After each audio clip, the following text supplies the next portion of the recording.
Voilà. La question, elle est celle-ci. Jésus règne sur le royaume de Dieu. Mais il y a que dans ce royaume quelqu'un sur qui il ne règne pas. Le Créateur. Voilà. Mais lui, il joue quel rôle dans le royaume? Ça, c'est ma question. Le livre de 1 Corinthiens, chapitre 15, le verset 27 et le verset 28, nous l'avons lu tantôt, va nous clarifier encore et je vais répondre maintenant à la question. 1 Corinthiens 15, le verset 27 et le verset 28. 1 Corinthiens 15, verset 27 et le verset 28. Oui. Dieu, en effet, a tout mis sous ses pieds. Mais lorsqu'il dit que tout lui a été soumis, Oui. il est évident que celui qui lui a soumis toutes choses est accepté. Oui. Et lorsque toutes choses lui auront été soumises, Oui. alors le Fils lui-même sera soumis à celui qui lui a soumis toutes choses, afin que Dieu soit tout en tous. Un jour viendra, et celui sur qui Jésus ne règne pas, il va lui remettre le royaume, et lui sera tout en tout. Quand Dieu créait toutes choses au départ, il avait déjà établi Jésus comme roi. Le problème c'était quoi? Si l'homme n'avait pas péché, qui allait régner sur l'homme? C'était Jésus. Oui. Si l'homme n'avait pas péché, c'est lui qui régnerait. Mais il régnera où? Sur la terre.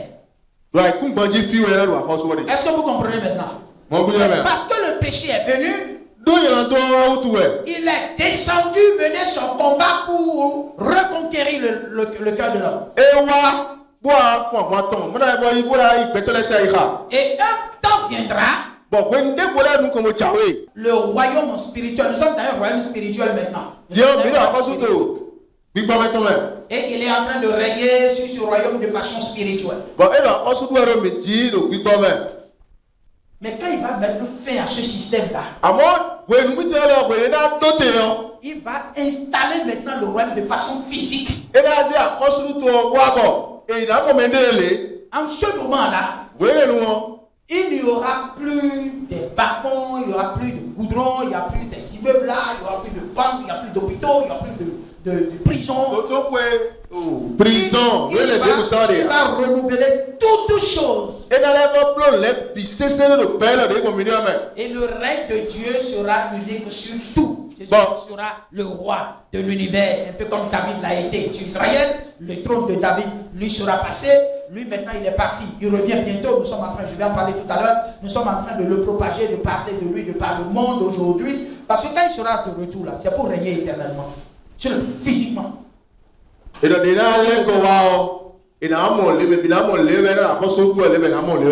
que nous ne voyons pas aujourd'hui, que nous servons, au nom duquel nous parlons, nous le verrons tel qu'il est.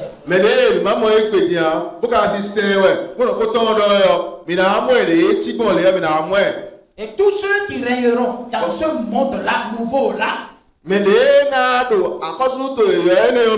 Selon ceux qui ont compris son règne d'aujourd'hui. Et tous ceux qui n'auraient pas accepté son règne, il a dit, amenez-les et faites quoi? Égorgez-les en prison. C'est ça le jugement. Donc un jour viendra où il remettra le règne à celui qui est Dieu Père et il sera tout en tout.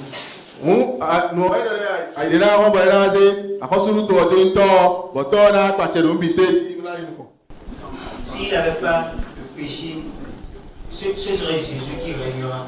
Il régnerait sur l'humanité directement. J'aimerais savoir, est-ce que le péché était déjà le plan de Dieu? Est-ce que Dieu avait déjà prévu le péché? Est-ce qu'il y aurait le péché? Dieu a créé l'homme avec toutes les possibilités.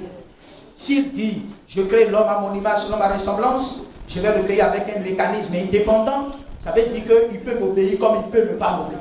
Cette possibilité était déjà dans les pensées de Dieu.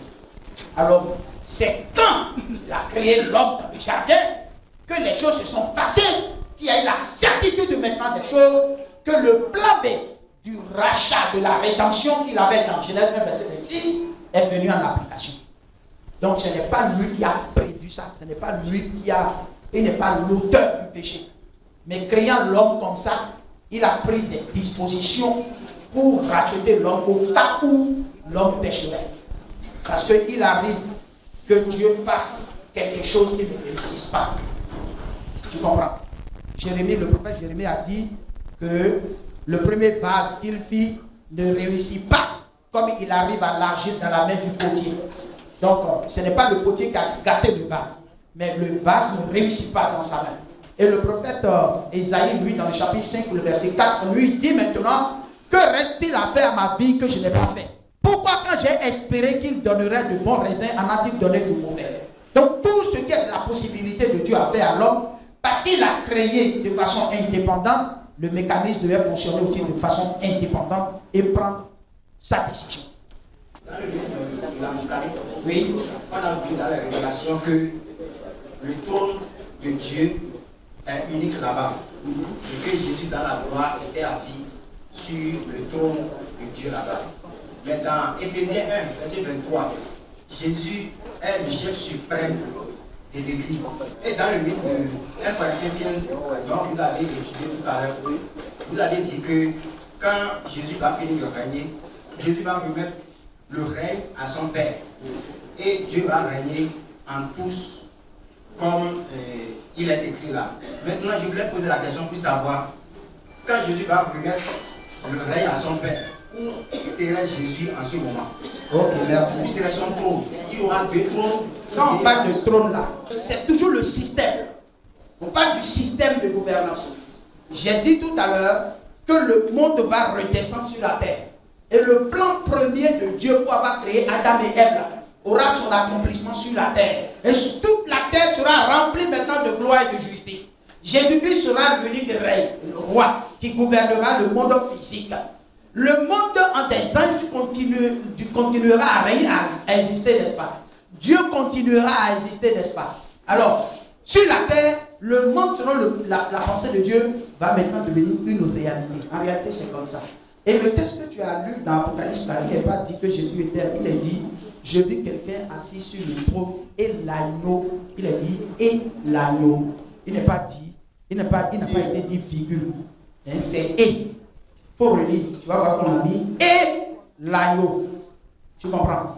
Donc, il ne faut pas croire que c'est l'agneau qui est en même temps sur le trône et puis l'agneau est à côté. Dans le texte, ce n'est pas comme ça. Il y a le jour et la nuit. Oui. Je voudrais savoir si le jour existera sans la nuit, ou bien les deux vont toujours de pair. 1 Thessaloniciens chapitre 5 verset 8 pour répondre à la question du frère. Mais nous qui sommes du jour, Nous sommes du jour. soyons sobres, Soyons sobres. ayant revêtu la cuirasse de la foi et de la charité, et ayant pour casque l'espérance du salut. Nous qui sommes du jour. Il y a quelque chose qu'on appelle le jour. Il y a quelque chose qu'on appelle la nuit. Le jour dont il est question ici, ce n'est pas de 8h à 18h. Voilà. Et la nuit dont il est question ici, ce n'est pas de 19h à 0h. Donc le jour ici, c'est la manifestation même de la lumière de Dieu dans le cœur des hommes. On dit, toi tu es du jour. La nuit, c'est la manifestation des ténèbres dans le cœur des hommes. Donc quelqu'un peut être dans la nuit en plein soleil, mais il est dans la nuit. Maintenant, tout ce que Dieu a créé physiquement, il l'a créé avec une sagesse éternelle. Pour que les choses physiques soient le symbole des choses spirituelles. C'est pour ça qu'il a créé le soleil même le 4e jour. Ayant dans la pensée que 4000 ans après, le soleil de la justice viendrait dans le monde. Donc quand il créait des choses sur le plan naturel, il pensait en même temps à leur réalité spirituelle. Voyez, c'est pour ça que Jésus prend les choses de la terre pour enseigner sur les choses spirituelles et les gens ne comprenaient pas. Donc quand il dit nous sommes du jour, il parle du jour de Dieu, le jour de l'éternel. C'est Jésus-Christ, la lumière de Dieu.